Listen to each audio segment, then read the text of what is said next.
Halo Stanners, selamat datang di Podstania, podcast Disnotalis kelima Politeknik Keuangan Negara STAN. Bersama saya Doni Kristianto, Rombano. Setelah di episode 1 kita membahas tentang dunia pendidikan di Indonesia dan kita membahas bagaimana perkembangan dunia pendidikan di masa yang akan datang. Dan di episode 2 kita mengenal lebih dekat kampus Politeknik Keuangan Negara STAN bersama Direktur PKN STAN, Bapak Rahmadi Muranto. Di episode 3 hari ini kita akan membahas untuk mengenal lebih dekat para mutiara terpendam lulusan PKN STAN. Kenapa ini disebut sebagai mutiara terpendam? Karena ternyata Stanners, ada begitu banyak lulusan Politeknik Keuangan Negara STAN yang tidak hanya bekerja sebagai aparatur sipil negara sesuai dengan tupoksi mereka di instansi masing-masing, tapi mereka bekerja, berkarya lebih daripada sekedar tupoksi yang sudah menyumbangkan begitu banyak kontribusi bagi negara kita, negara Indonesia. Seperti pada hari ini kita kedatangan tamu yang sangat luar biasa. Beliau memiliki karya yang sudah go nasional, sudah berhasil menolong lebih daripada 69.000 desa yang ada di negara kita, di negara Indonesia. Beliau pria kelahiran Jombang 24 Februari tahun 1976. Beliau juga merupakan senior kita tentunya, alumni STAN tahun 95. Beliau pernah meraih, dinobatkan sebagai ASN Inovatif dan Inspiratif Republik Indonesia pada tahun 2018. Yang tadi sudah saya sebutkan, pencetus aplikasi yang menolong lebih daripada 69.000 desa yang ada di Indonesia.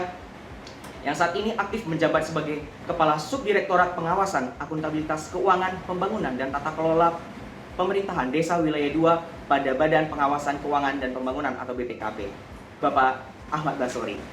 Halo Bapak. Halo, selamat pagi, terima kasih. Pagi Bapak, bagaimana kabarnya Pak di hari ini?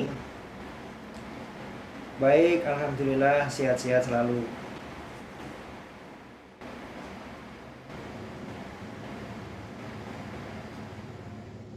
Halo ya, iya Pak, selalu. Nah, bagaimana Bapak kesibukan di tengah masa pandemi ini Pak? Sudah hampir 4 bulan kita dianjurkan pemerintah untuk stay at home, walaupun sekarang sudah masuk kepada tatanan kehidupan normal yang baru. Sebagian sudah kemudian kembali bekerja di kantor. Bagaimana dengan kesibukan Pak Bas sendiri ini Pak? Kalau kesibukan di kantor masih banyak, terutama ini desa ini yang diurus ini kan banyak, terutama terkait masalah penyaluran bantuan sosial, terkait bantuan-bantuan ke desa, ini banyak yang diawasi. Sehingga dengan adanya pandemi ini bukan berarti pekerjaan kami surut, tapi justru pekerjaan di kantor makin banyak, apalagi setiap saat kami diminta untuk memberikan laporan-laporan kepada Presiden, melakukan pengawasan terkait bantuan-bantuan sosial yang sudah dilakukan di seluruh Indonesia.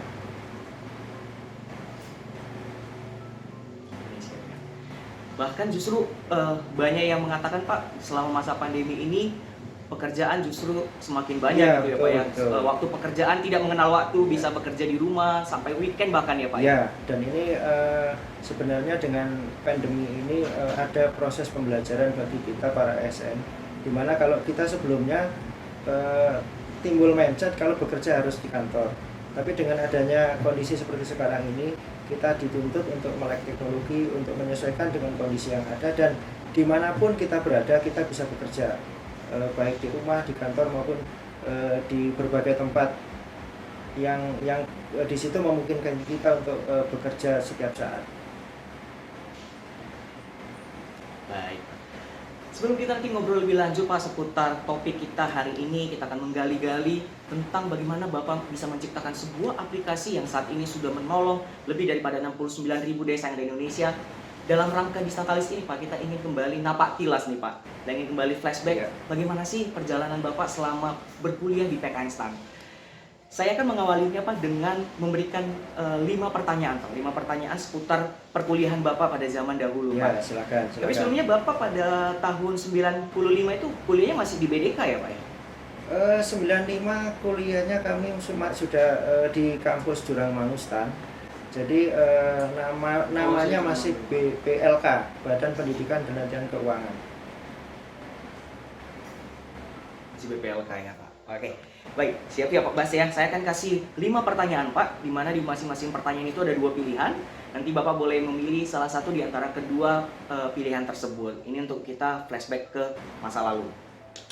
Pertanyaan pertama, Pak Bas ini selama masa perkuliahan tipe mahasiswa yang belajar di kamar sendiri atau belajar bareng teman-teman nih Pak?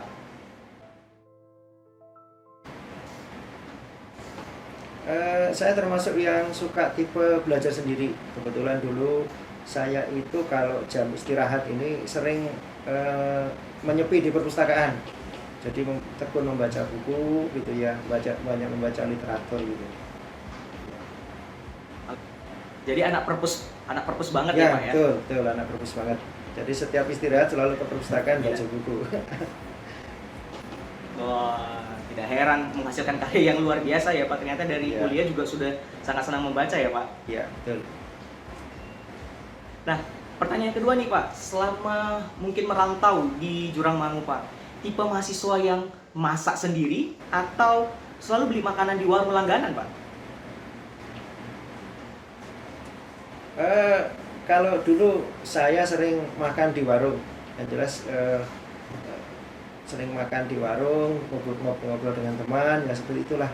Ya.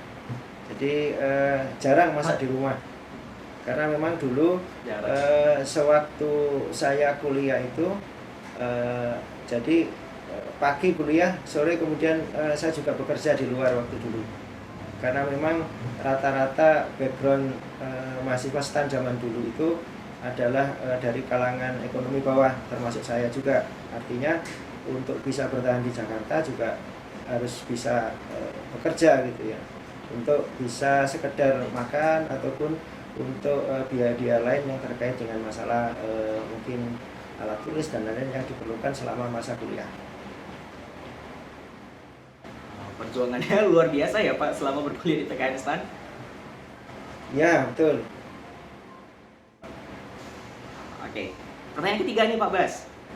Bapak tipikal mahasiswa yang kupu-kupu atau yang biasa kuliah pulang Pak, atau mahasiswa yang aktif berorganisasi di kampus Pak? Kalau saya kurang aktif berorganisasi, jadi fokus kuliah, kemudian sore begitu selesai pulang kampus ya nanti bekerja di luar gitu untuk tadi ya, namanya kita dari kalangan orang kurang mampu kemudian bertahan di Jakarta ya harus bekerja untuk bertahan hidup lah gitu. Benar-benar mandiri ya Ya, Pak? betul. Pertanyaan terakhir nih Pak, Bapak tipikal mahasiswa yang nyicil belajar setiap hari atau belajar itu sistem kebut semalam Pak, satu hari sebelum ujian?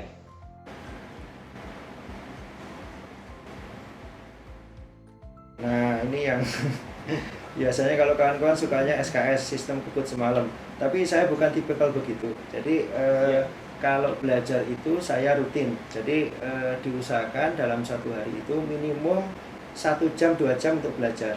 Jadi untuk menyicil 1 bab 2 bab begitu, sehingga ketika di akhir semester atau ujian tengah semester itu sudah tidak dibebani lagi dengan masalah tumpukan materi yang harus dipelajari.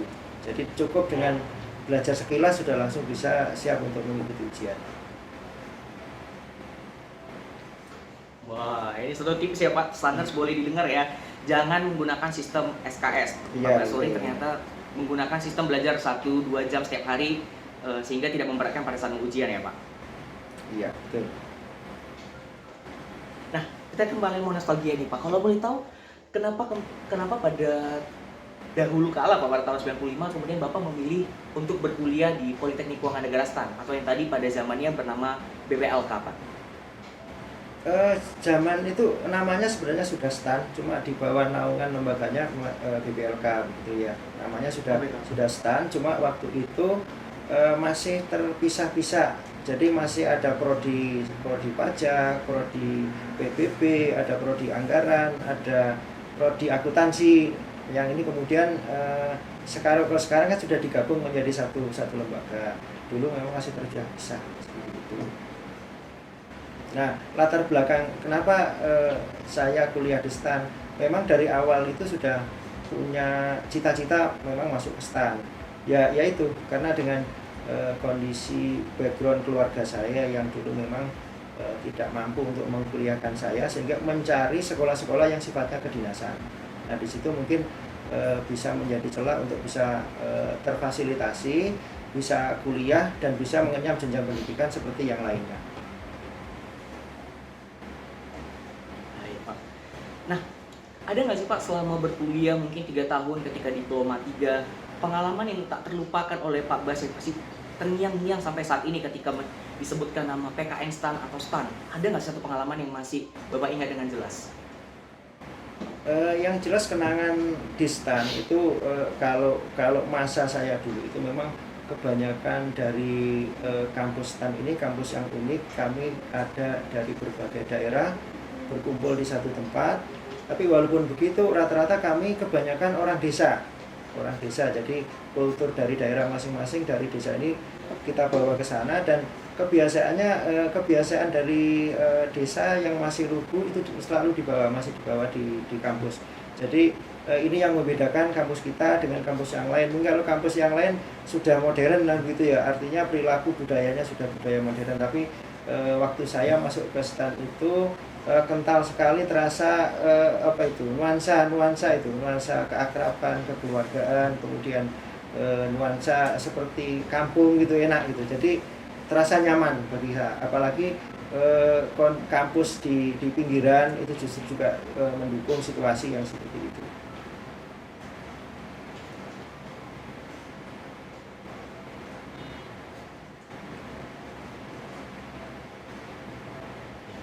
Bahkan didukung dengan lokasi kampus yang pada zamannya masih seperti hutan ya Pak ya, kalau saya nggak salah dengar banyak kambing-kambing masih berkeliaran gitu ya Pak ya, makin membuat kita merasa di rumah sendiri, di kampung sendiri gitu ya Pak. Ya betul, kambing masih ada, kemudian di pojok kampus itu masih ada sawah beberapa petak yang itu ditanami sehingga nuansa pedesaan itu masih terasa. Mungkin agak berbeda dengan sekarang yang sudah dibangun gedung-gedung yang banyak, yang tinggi itu, jadi sudah berubah nuansanya.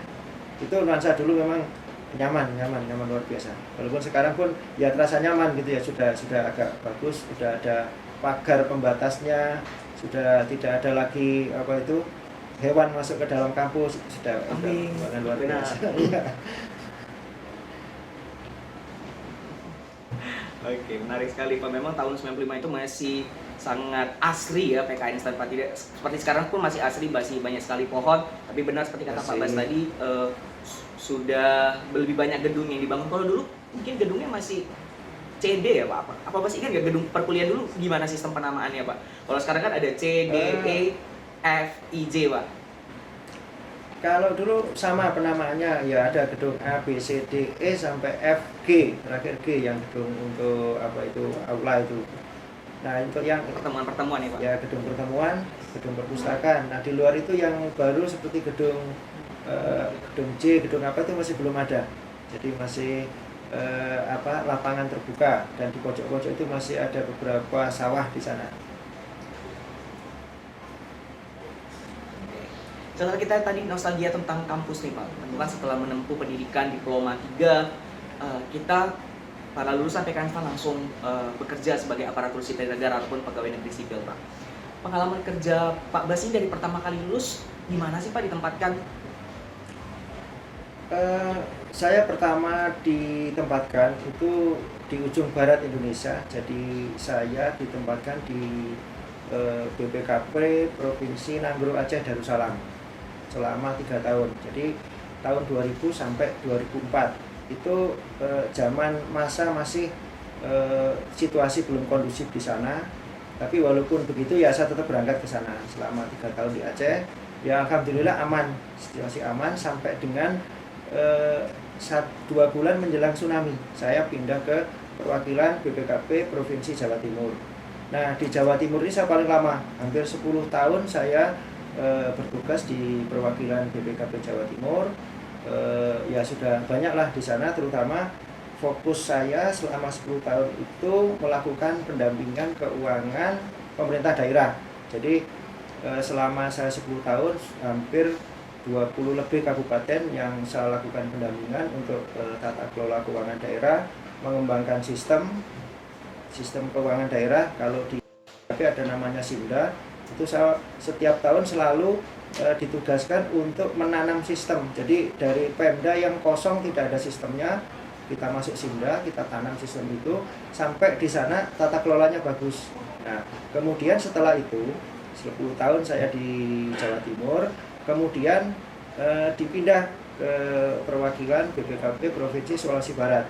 Namun ini tidak lama di Sulawesi Barat karena di sana ternyata saya hanya ditugaskan untuk mengembangkan sistem keuangan desa. Kurang lebih 6 bulan saya bertugas di perwakilan BPKP Sulawesi Barat.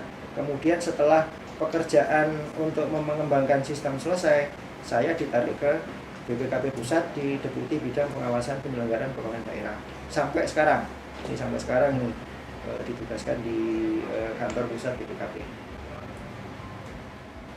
Wah, perjalanan Pak Bas selama karir sudah hampir bisa dibilang menyentuh seluruh wilayah Indonesia ya Pak, dari barat kemudian ke tengah, kemudian sempat ke daerah hampir ke timur juga, kemudian kembali ke pusat Pak. Iya. Ini sudah seperti rahasia umum ya Pak, bahwa lulusan Teknik itu bisa bekerja di seluruh wilayah negara kesatuan Republik Indonesia. Apa sih Pak yang menjadi tantangan ketika Bapak harus pindah dari satu tempat ke tempat lain? Ada nggak sih tantangan misalkan harus lagi belajar tentang budaya di sana, harus merasakan mungkin cita rasa makanan yang berbeda dengan lidah Bapak gitu?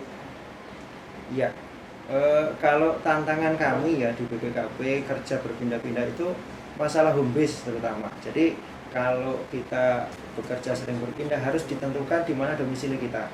Seperti saya sudah menetapkan domisili saya di Jawa Timur, ya sudah berarti rumah dan keluarga saya di sana. Kalaupun saya harus berputar itu tidak ada problem.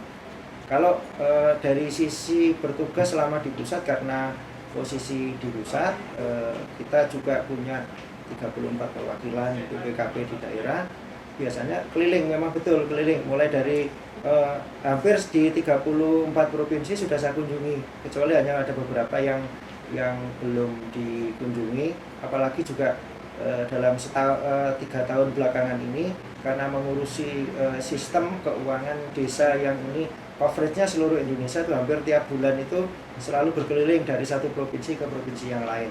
Tapi ini suatu yang wajar karena hanya sifatnya penugasan, jadi paling lama 1 minggu pindah dari satu tempat ke tempat yang lain. Tapi kalau dari sisi kepindahan tugas secara permanen, ya itu tadi saya baru 4-5 unit di BPKP. Ketika tadi Pak Bas bilang keluarga sudah ada di Jawa Timur, pernah penugasan juga setelah dari Jawa Timur ke Sulawesi, bahkan sering juga kunjungan ke daerah-daerah mungkin seminggu 2 minggu. Ada nggak sih Pak kadang-kadang rasa kangen mungkin kembali kepada keluarga ya Pak? Itu kan tantangan ASN juga ya Pak. Seperti sekarang misalkan Pak Bas ada di pusat, keluarga dari Jawa Timur, kemudian tidak bisa mobilitas sering karena sekarang lagi masa pandemi Pak. Apa sih perasaan yang Bapak rasakan karena kangen sama keluarga, sama anak misalkan?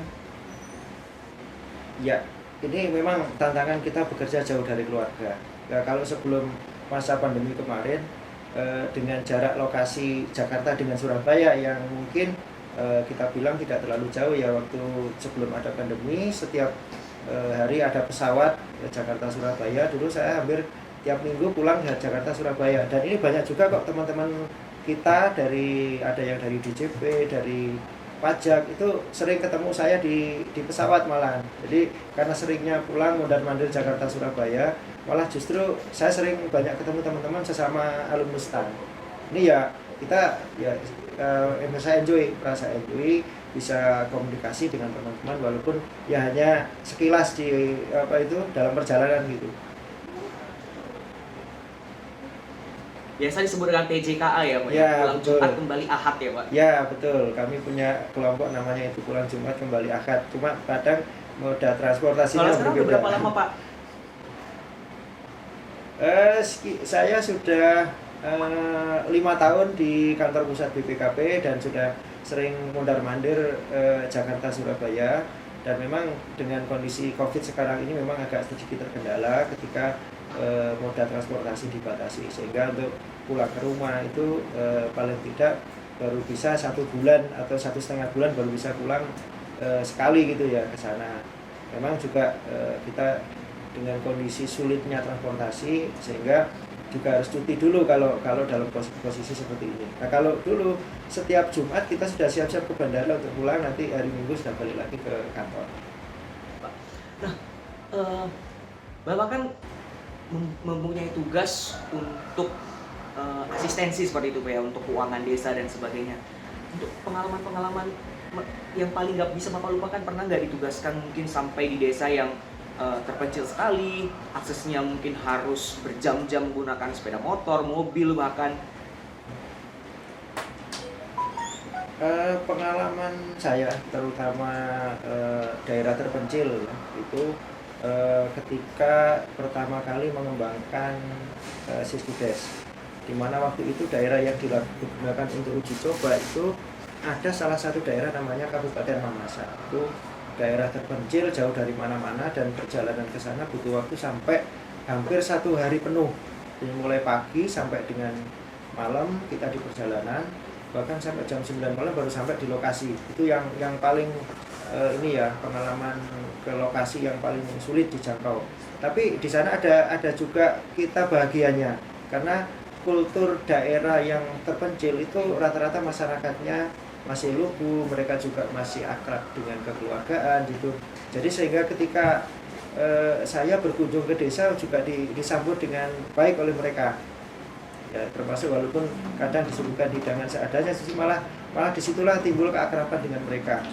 Itu yang kadang tidak terlupakan gitu ya, tidak terlupakan. Bahkan dulu saya ketika berkunjung ke desa paling pelosok gitu ya, bisa duduk sama-sama dengan kepala desa, dengan sekdes, dengan perangkat desa, kita ngobrol-ngobrol santai di sana. Justru seperti itu mengakrabkan kita dengan mereka. Itu pengalaman yang luar biasa. Pengalaman yang tentunya tidak akan kita dapatkan kalau kemudian misalnya Pak Bas tidak bertugas di daerah-daerah terpencil ya Pak. Kalau Bapak ditugaskan di kota mungkin tidak akan mendapatkan suasana seperti itu ya Pak. Ya betul. Kalau di BPKP ini karena sifatnya kita itu kadang audit dan pendampingan, kita itu semuanya ada. Artinya ketika dalam situasi tertentu kita bekerja di kantor mengurusi hal-hal terkait laporan, hasil-hasil pengawasan, itu kita di kantor.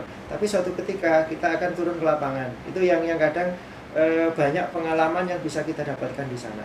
Termasuk ketika kita bertemu dengan orang Pemda, bertemu dengan orang lapangan, kita tuh banyak mendapatkan informasi yang mungkin tidak bisa kita duga sebelumnya.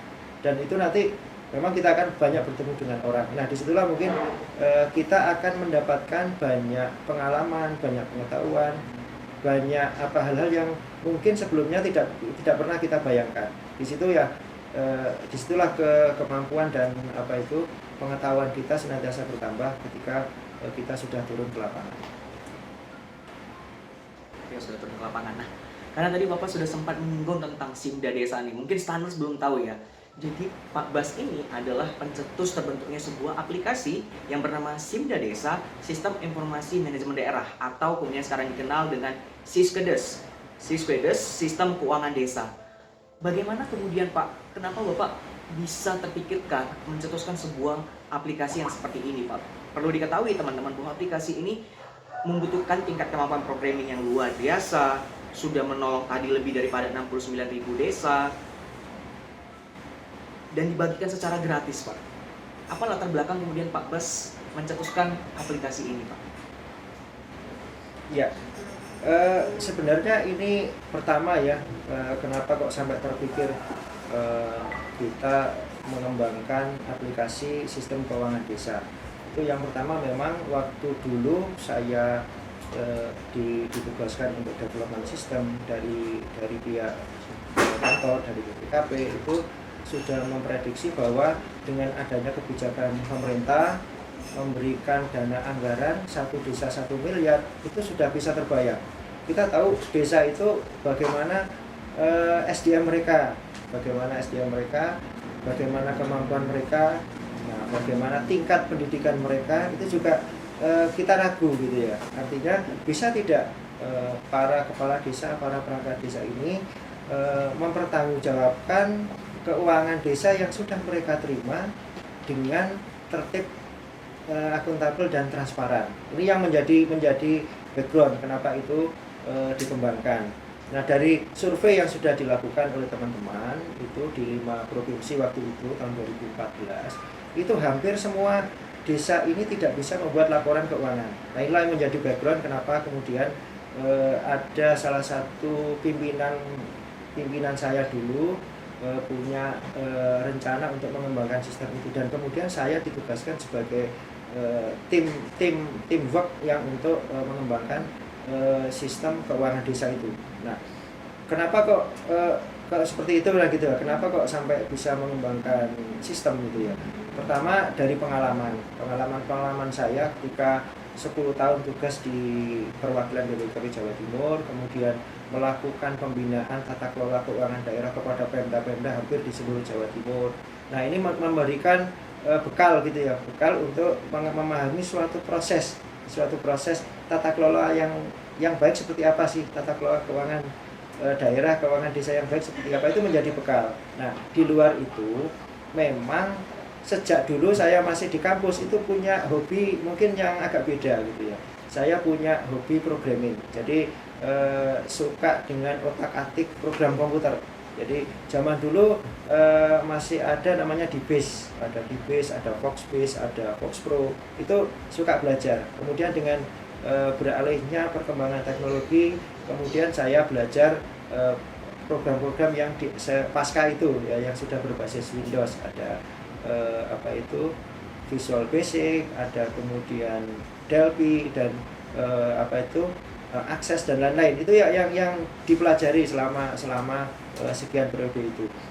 Nah, dari hasil belajar tadi, dari belajar, hobi dan pengalaman ini kemudian dipadukan, ditambah juga dengan kalau dulu kita belajar akuntansi keuangan di APBN ya, kalau kita di STAR, akuntansi untuk keuangan SAKN, sistem akuntansi keuangan negara, kemudian juga belajar mungkin akuntansi perusahaan. Itu kita memahami proses bagaimana suatu sistem accounting itu. Nah, semua itu diramu jadi satu. Artinya dari ilmu-ilmu yang dulu pernah didapatkan di kampus mengenai akuntansi pemerintahan, kemudian dari pengalaman selama melakukan pendampingan di Pemda-Pemda, kemudian juga dipadukan dengan keahlian untuk tadi itu melakukan programming. Jadi karena ini hobi ya, jadi itu betul-betul dijiwai. Yang jelas itu betul-betul dijiwai, dan ketika menulis kode program itu ya seperti seakan kita mengarang novel lah begitu ya. Mungkin teman-teman kalau punya hobi menulis ya seperti itulah. Kalau saya ketika menulis kode program itu seperti seakan-akan menulis cerita. Jadi anggaplah seperti itu. Sehingga karena dengan hobi yang dijiwai seperti itu, kadang bekerja full sampai malam pun tidak terasa itu. Hanya dinikmati secara enjoy aja. Jadi ini menjadi background kenapa mengembangkan sistem ini mulai dari nol tidak ada, kemudian sampai dengan sistem itu terbangun.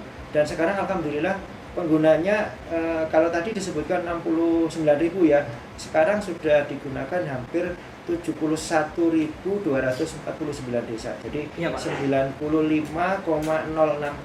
desa di seluruh Indonesia ini sudah menggunakan aplikasi Syskudes. Ini saya juga di luar prediksi ya.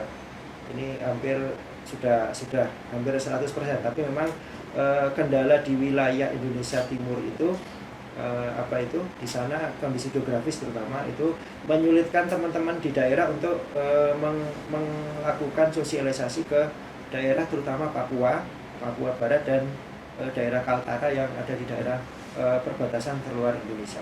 Tapi di luar 3 wilayah itu semuanya sudah hampir tersosialisasi maupun sudah digunakan oleh seluruh desa.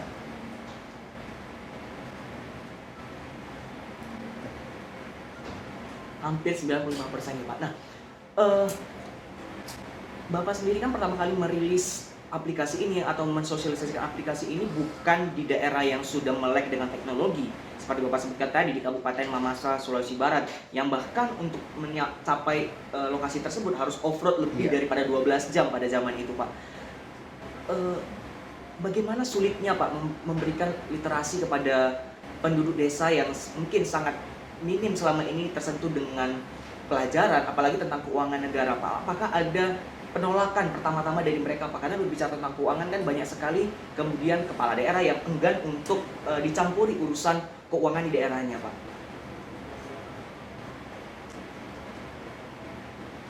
Ya, justru dengan kita datang dengan melakukan pendekatan dan dengan moto bahwa kita akan membantu mereka untuk menyiapkan untuk menyusun laporan keuangan, justru mereka malah senang. Nah, sekarang tinggal bagaimana kita menciptakan suatu fitur aplikasi yang mudah untuk dikelola oleh mereka. Artinya kita usahakan ketika mau membuat sistem itu yang paling sederhana seperti apa. Itu yang paling gampangnya seperti itu. Jadi pola-pola entrian data, pola-pola alur data itu kita buat sesederhana mungkin. Jadi mereka cukup dengan memasukkan data ini, nanti keluar laporan seperti ini. Memasukkan data ini, keluar laporan seperti ini. Proses apa yang ada di dalam, bagaimana proses akuntansi, proses pembukuan, dan lain-lain, itu semuanya sudah diambil alih oleh sistem aplikasi. Jadi mereka cukup tahu caranya kalau ada berkas seperti ini, ada transaksi seperti ini, entry di sini. Jadi itu sudah langsung otomatis bisa menghasilkan laporan keuangan maupun laporan pertanggungjawaban. Jadi disitulah peran sistem itu untuk menggantikan kerumitan di lapangan. Jadi orang yang bukan background dari pendidikan akuntansi itu tidak harus mengetahui secara penuh. Nah, Pak Bas, apa yang sebenarnya latar belakang Bapak selain tadi yang sudah Bapak ceritakan di awal, bahwa ini kan sebenarnya mungkin bukan tugas fungsi Bapak secara langsung dari penugasan kantor Pak, tapi Bapak mau bekerja, berkarya di luar daripada tupoksi itu. Bapak mau berkorban waktu, tenaga, pikiran, bahkan mungkin materi Pak. Apa yang melatar belakangi perasaan Bapak sehingga mau berkorban sebesar itu Pak bagi kemajuan desa di negara kita Pak? Jadi yang moto yang menjadi motivasi saya ketika mengembangkan itu ya, sistem itu ya, sebenarnya saya berusaha bagaimana hasil dari karya itu bisa dipergunakan oleh semua orang. Itu yang menjadi moto. Jadi ketika apa yang sudah dihasilkan itu bisa dimanfaatkan oleh banyak orang, itu ada semacam kepuasan tersendiri. Artinya ketika kita itu hasil kerja jeripaya kita itu digunakan oleh orang, itu ada kepuasan tersendiri di situ. Sehingga itulah yang menjadi motivasi saya, walaupun mungkin bekerja sampai di luar jam normal gitu ya, itu tidak menjadi masalah. Artinya ya itu dianggap sebagai suatu pengorbanan lebih lah gitu ya, supaya apa yang kita sudah usahakan itu bisa dimanfaatkan oleh semua orang. Semua orang ya Pak. Jadi karena ada juga pepatah yang mengatakan ya Pak, sebaik-baiknya seseorang paling baik itu adalah manusia yang memberikan kebermanfaatan sebesar-besarnya, dan itu sudah ditunjukkan oleh Pak Basori ya Pak ya.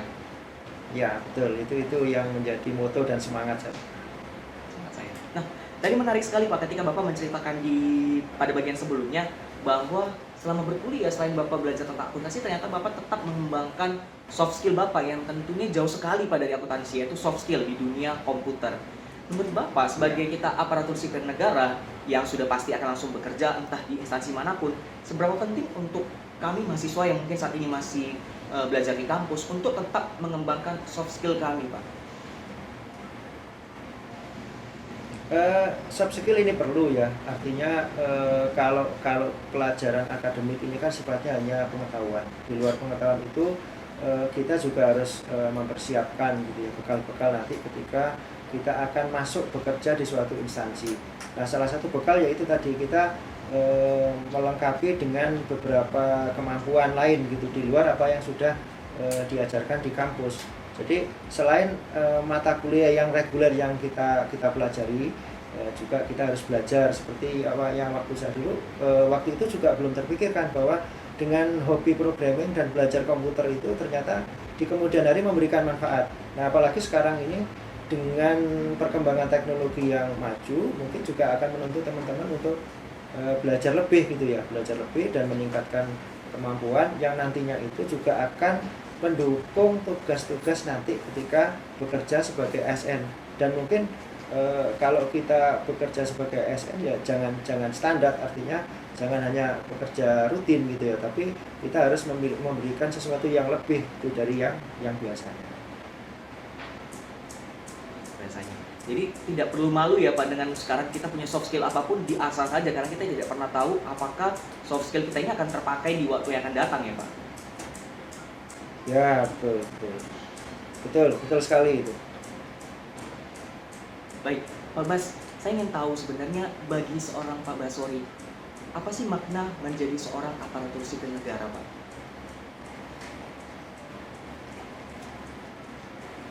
Bagi saya makna menjadi seorang aparatur sipil negara itu kita bekerja untuk pemerintah, bekerja untuk negara. Bagaimana kita bekerja dengan sebaik-baiknya, artinya menyumbangkan kemampuan yang kita miliki sepenuhnya untuk kemajuan bangsa dan negara kita. Artinya ya kita berjuang seoptimal mungkin dengan sumber daya dan kemampuan yang kita miliki. Nah, dengan seperti itu kita akan memberikan sesuatu yang lebih gitu ya, sesuatu yang lebih dari apa yang distandarkan. Standarkan, luar biasa sekali Pak Bas.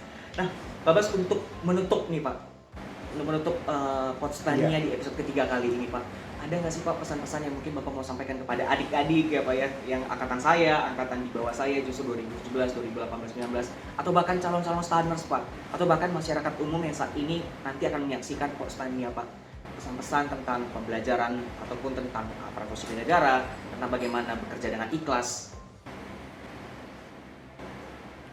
Ya, pesan-pesan saya untuk teman-teman semua, para alumni STAN, kemudian para ASN dan teman-teman lain lah yang tidak bisa saya sebutkan satu persatu. Sebenarnya ketika kita bekerja itu ada dua kunci di situ. Yang pertama adalah integritas. Bagaimana kita berintegritas dalam bekerja, kemudian mempertahankan konsep dan integritas kita. Kemudian yang kedua adalah bagaimana kita senantiasa mengasah kemampuan melalui belajar, baik itu dari pendidikan maupun dari pengalaman, yang itu kemudian kita jadikan alat atau motivasi untuk memberikan manfaat lebih bagi kita untuk bekerja sebagai ASN secara profesional, sehingga kita bisa memberikan karya yang lebih untuk bangsa dan negara. Nah, ini luar biasa sekali. Terima kasih Pak Bas atas waktu yang diberikan Pak. Tetap selalu jaga kesehatan Pak, tetap semangat bekerja ya Pak. Saya ingin mereview sedikit nih Pak, apa yang tadi kita bicarakan selama kurang lebih setengah jam ini. Tadi Pak Bas nih, teman-teman Stanners semua memberikan pesan kepada kita untuk pertama nih, jangan pernah belajar sistem kebut semalam karena itu tidak akan maksimal dan hanya membuat kita lelah. Kemudian kalau teman-teman nanti ketika bekerja tidak apa-apa ya Pak kalau kita harus pindah satu lokasi ke lokasi lain, karena akan selalu memberikan pembelajaran dimanapun kita ditempatkan ya Pak. Ya. Kemudian ada pesan ketiga dari Pak Bas tadi mengenai kembangkan saja soft skill kita, karena kita tidak pernah tahu soft skill mana dan kapan itu akan berguna bagi kita menunjang karir di masa yang akan datang. Kemudian kita selalu memberikan pengorbanan tanpa batas kepada negara ini sebagai seorang aparatur sipil negara dengan dua kunci tadi dari Pak Bas, yaitu terus menjaga integritas kita dan menjaga kemampuan kita untuk terus kita asah dengan tidak pernah berhenti belajar. Begitu ya Pak Bas?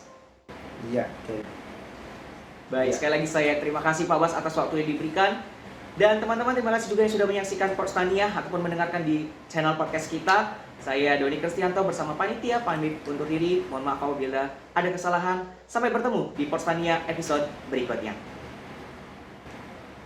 Ya, terima kasih.